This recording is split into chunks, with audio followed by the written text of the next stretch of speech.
Yo, what's up guys, it's Loza and we're looking at Yacine's Dark Magician list today, his new updated Ultimate DM list, and you know what? It's really good. I will say off the bat, I like Yacine, but this list is really good. So I have already made my own and made some edits because if you see there's two Tamayas here, and honestly that's probably going to be my biggest criticism here. So let's pop over to the Loza updated version. Here we are on Yugioh Omega with these beautiful looking cards, and man, this list looks a lot better now. I'll point out some of the obvious changes. I have taken out Upstart and instead we've got Terraforming, Chicken Game, and Salvation, because Chicken Game is basically better Upstart in this list. Why? Well, because Magician Souls can send Chicken Game for a draw after you've already drawn with said Chicken Game. Terraforming gives you the diversity to go for Salvation if you need Eternal Soul, or to go for Chicken Game if you've already got a way to Eternal Soul. Or maybe your hand's so bad on DM cards you don't even want to look at Eternal Soul, so just go for Chicken Game in that case. One of the biggest changes is Tamayas to 1, because anyone who's played DM knows you play 1 Tamayas. Why? You can recycle it with Soul Servant.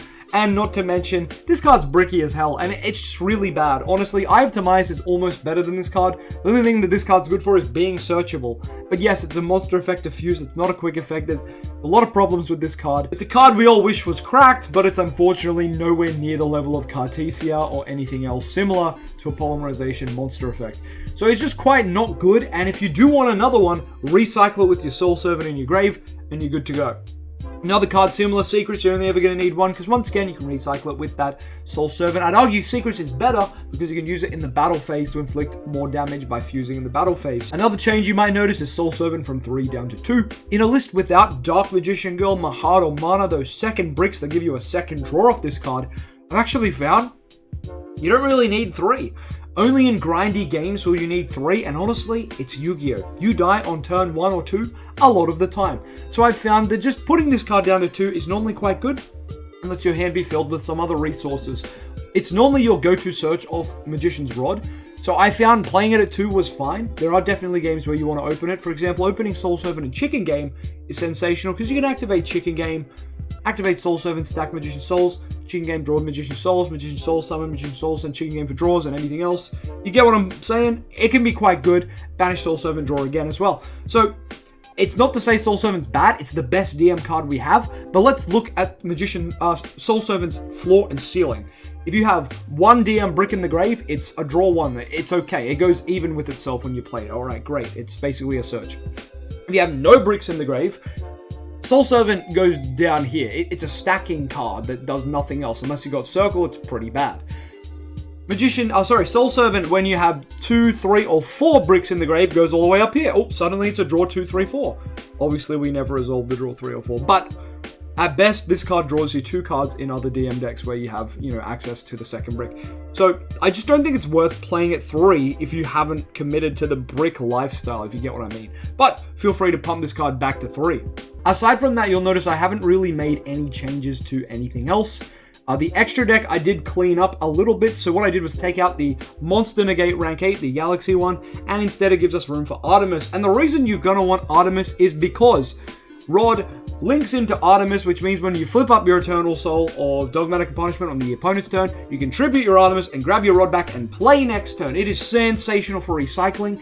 Not to mention that Dear Servant needs an extra deck monster on the field, well, more so Ecclesia does, to start comboing. So what you typically want to do is normal Rod, link into Artemis, obviously search something off Rod. But then you, Nadir Servant, go get yourself Ecclesia. Ecclesia can play down, can search Fleur, can search Maximus, well, whatever you want. But normally, Artemis not only enables the Rod engine in Dark Magician to recycle itself, it also enables your Nadir Servant engine, your Dogmatica plays, to flourish when it is your turn. So I would say that was a missed opportunity in Yacine's build. He did have it in the side deck, which was kind of just a bunch of cards you can play if you want.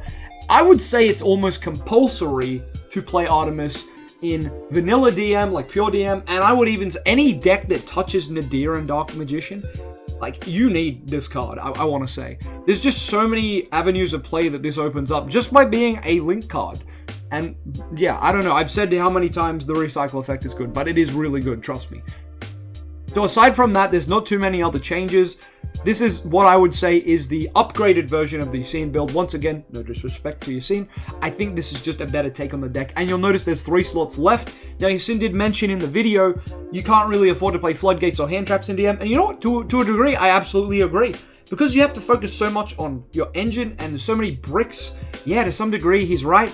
But you can't really go into a tournament because if you lose the die roll, you just lose. Like, everything in this deck is gas, and that's cool, but it won't do a lot into, like, a Snake Eyes board, right? You know what I'm saying? So, I would say the last slot in the deck can be our new friend here, the Molcharmy, they've changed its name to, because this card is sensational. But once again, this is a flex spot. You could play Super Polys in here. You could play, honestly, whatever you want. I'm not sure why it won't let me have 3. There we go. You could play Super Poly. You could play Evenly Matched. You could play any hand trap. Ash, if it's good in the format. Imperm, if you'd rather play that.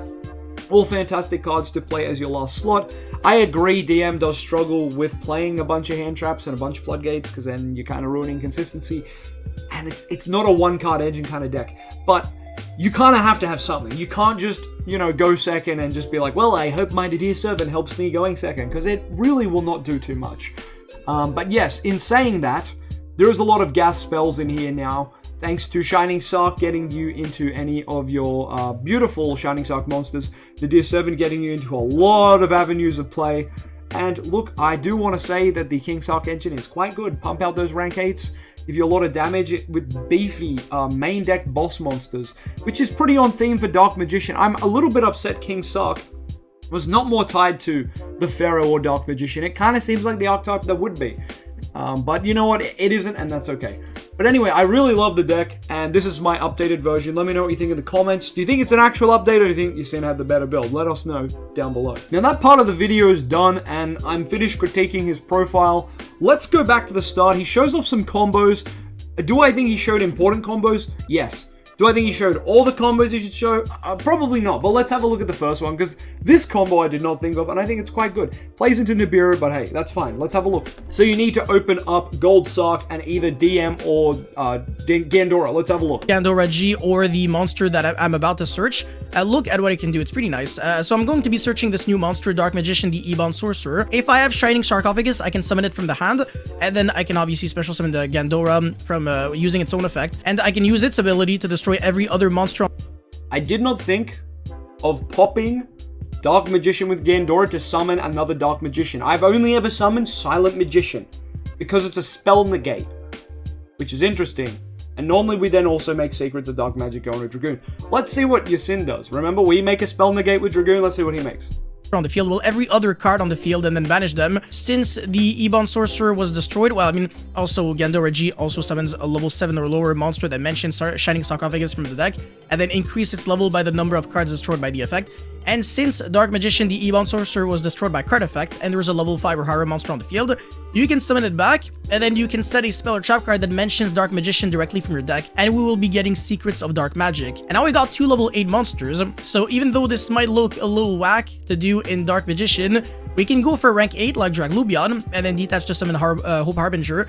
And on the opponent's turn, we have even more layers of interruptions because we can go Secrets of Dark Magic, fuse into Dark Dragoon, so now we got... So end board is an Omni Negate and a Spell Negate, which is very much similar to the end board of Shining Sark, if you play Shining Sark with the DM engine a lot smaller.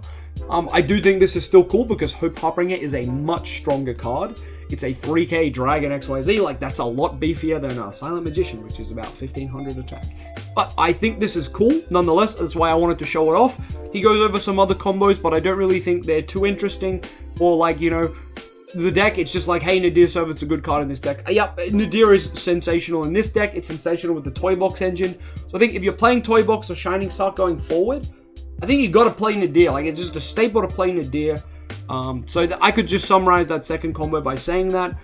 Combos he doesn't really go over, which we could have a look at now, is stuff like how Rod and Souls can make you Dragoon and Dragon Knight, and then you can play in a Deer, or then you can use your Iron City, or then you can use your Shining Sark with that big beefy Omni Negate on the board. So let's go over that really quick. Those of you who are Loza enjoyers will probably already know where we're going with this, But you are going to start by normal summoning Magician's Rod. Well, technically, you should probably start with the Magician's Souls in case your opponent has a Bestial. But let's just assume, you know, Bestials are kind of not really seen too often nowadays. So we're just going to do it the incorrect way. But, you know, that's fine. If you know your opponent's playing Bestials, then you should probably do Magician's Souls here first and summon the Dark Magician first, while they can't respond as a quick effect because, you know, you don't have a monster on the field. But in this case, we are doing it the opposite way, and we could definitely lose to a Bestial. We have Rod, and we have Rod. We have Rod and Rod, guys. We have Rod and DM, rather. We can now use Soul Servant, and we're going to go ahead and stack ourselves Timaeus. You would normally have, I'm just going to point out, you would normally have multiple cards in your hand, so you would actually stack Illusion of Chaos. So let's do that. For the sake of showing you the correct way you should do the combo, we're going to do this. Because, yeah, you could just go and grab Timaeus straight away, but you should, if you don't already have Illusion of Chaos in hand, you should go and get one. Because Yacine mentioned this in the video, and I mentioned this a lot of times too on the channel. You now can keep this Illusion of Chaos. In this hand you can't because we have 2 cards. But you'd have a 5-card hand. You can keep the Illusion of Chaos by putting back anything else. And then you've got Illusion of Chaos for every turn after that, right? And that's sensational. You're going to send Rod to the grave to summon Timaeus. Timaeus effect, you are now able to fuse into your Dragoon or your Dragon Knight. So if you've got Circle Eternal Soul, you're going to want to make this. If you don't, you're just going to want to make Dragoon because it's just a better card most of the time. Dragoon Sensational going first and second. That should be in the far right column, but that's fine. Just a beefy, strong card you're going to want to play in Dark Magician. So anyway, that's the combo to summon using the Timaeus monster. I was considering cutting it because, I'll be real with you, this card is quite bricky and bad in a deck that's already quite bricky and bad. So go figure.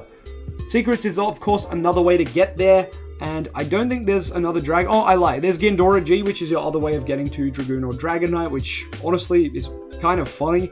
But it's cool that you can do that. For those who don't know, I already have Shining Sark builds on the channel, but none of them really cross over with Dark Magician outside of playing Secrets and the new Dark Magician, so you can make Dragoon in your Shining Sark deck. I will be making an updated list because I think Nadir is too essential to play within Shining Sark. So keep your eyes peeled for that. Don't forget to like, comment, subscribe, and let me know what you think about, once again, Yacine's build, my build, and just this in general. This has been a Dark Magician roasting video that has been really nice to make because it's a content creator I actually thoroughly enjoy. And to be honest, my channel probably wouldn't be here if I didn't watch a channel like Yacine. It was definitely one of the channels that inspired me to, you know, oh, maybe I can be the DM guy, like he was the Cyber Dragon guy. So it's really cool that I'm able to, you know, make a roasting series of a Yacine video. But yeah, that's about all I got to say. Let me know what you think in the comments. Peace.